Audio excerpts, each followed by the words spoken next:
This predictions video was meant to be a lot simpler.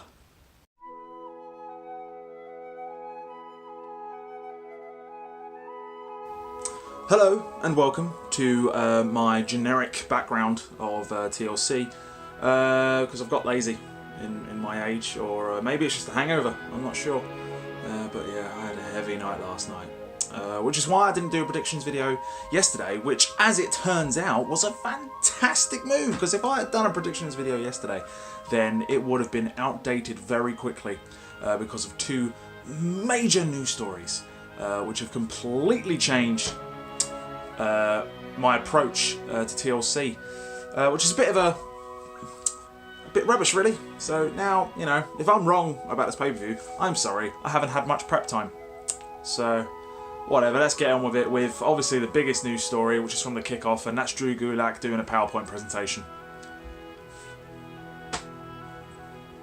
205 Live, everyone. Yeah, I don't care. There doesn't even need to be a prediction there. He's doing something. I hope it's fun. I won't watch it. Let's move on to the other kickoff part of the thing, which is Sasha Banks versus Alicia Fox, which I probably should watch, as I think Alicia Fox has been very good on Raw recently, going all out crazy once again. But let's be realistic here. I'm not going to watch the kickoff because I don't watch kickoffs. I just don't. I don't have time. So let's go with Sasha Banks winning because she's Sasha Banks. Why not? Next up on the main show, we have Cedric Alexander and Rich Swann versus the Brian Kendrick and gentleman Jack Gallagher, his name, in the most underplayed heel turn you've ever seen. Like, literally, if you don't watch 205 Live, you were just watching Raw one day, and then here you go, gentleman Jack Gallagher is now a heel, and you would have had no idea. I had no idea. The only reason I watched 205 was back when Enzo won the title, when I wanted to see what was happening, and next thing I know, Jack Gallagher's a bad guy. And I was like, the fuck happened? Not a clue. But there you go. I don't really care who wins, because cruiserweights are still dead in the water, as far as I'm concerned. So, I don't know, let's go with... You know what, this is how little I care for this match. I'm just going to go eeny, meeny, miny, mo, catch a... I don't even know the rhyme. Cedric Alexander and Rich Swann to win. Why not? Now, I realise you might be tuning into this video and you're thinking, what's the point of watching a predictions video if the guy's not even going to out for strong views? Well, take that back, good sir or madame, as I'll have some strong views on this next match, which is Asuka versus Emma. And that's mainly because I can tell you, without a shadow of a doubt, that Asuka will win. It's the most confident I've ever been. I'd bet my house on it if I had a house. Asuka's gonna win. But she's gonna win. Anyone who says otherwise is an absolute maniac.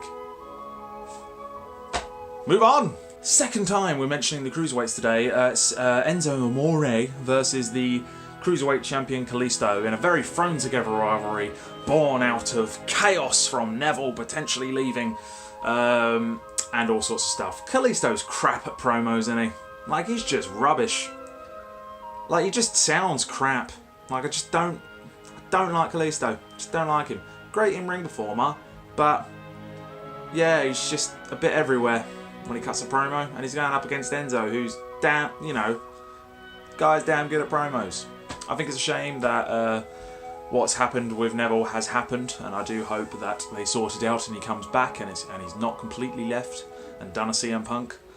But time will tell. In terms of who I think will win, let's stick with Kalisto. I think it looked like they were heading that way anyway, and they just pulled the trigger a little bit early. And yeah, try and give it a run with him as the belt and have Enzo chasing until Survivor Series maybe. I don't know. To be honest, again, it's another one of those examples where I don't care enough to have a strongly opinionated view. But that's the general deal with the cruiserweights, so whatever. I should stress as well, just in case I didn't put that across, Kalisto to retain. I'm not falling foul to that DQ bullshit, I tell you right now. Now, on to the first of two matches where if I had done a predictions video yesterday, would have completely fucked this video up. WWE.com announced that Bray Wyatt and Roman Reigns, we're going to stick with Bray Wyatt for now, are out due to some sort of viral infection. They're basically being quarantined right now. Apparently Sister Abigail proved too strong for Bray Wyatt and now he's infected with something. But the good news is that we go from the weird and either wonderful or terrible, depending on your opinion, Sister Abigail versus the Demon, to the Demon Finn Balor versus AJ Styles. And I am super pumped. Oh my god, it's gonna be amazing. Like, I don't even care who wins. I think Demon Finn Balor's gonna win, because if the Demon was gonna lose, it would have been to the Sister Abigail alter ego, just because I think if they were genuinely going with the Sister Abigail thing, they would have needed a strong win, and what's stronger than going over the Demon? But with AJ just suddenly turning up, yeah, I think Finn Balor's got this, and maybe it'll lead into some sort of Club Survivor Series thing. Maybe they were gonna go that way originally, which is why AJ Styles is now involved, because now that again it's just a case of them pulling the trigger early. So yeah, Finn Balor, why not? See, I have views, I have opinions, normal opinions. Sometimes they're right. The Raw Women's Championship, Alexa Bliss versus Mickie James in a rivalry which has been pleasantly surprising. I have rather enjoyed it. I think Mickie on the mic's been strong. I love the fact she called Alexa a biscuit butt. And yeah, it's been thoroughly entertaining. I've enjoyed every second of it. So yeah, Bliss to win, to retain. Main reason, I just think going forward, if you've got Asuka coming up, like if they put her straight into the title scene, you might see that sort of dynamic there. I mean, the part of me would love to see Mickie James win it, as I think it's a great story. I just don't see him taking the title off Alexa.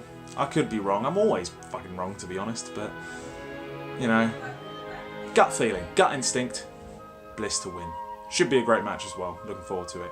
Onwards to the final main event of the evening with a massive twist that's been thrown our way.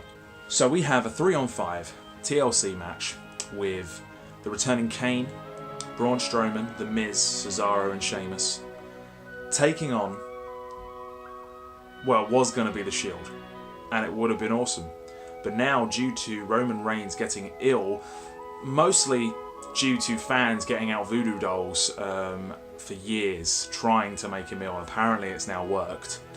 Now we get Seth Rollins, Dean Ambrose, and Kurt Angle. Pluck that one out of the air. Like, I genuinely thought that they weren't going to bring Angle out because of medical reasons, but nope, just out of the blue. Oh, by the way, Kurt Angle's returning.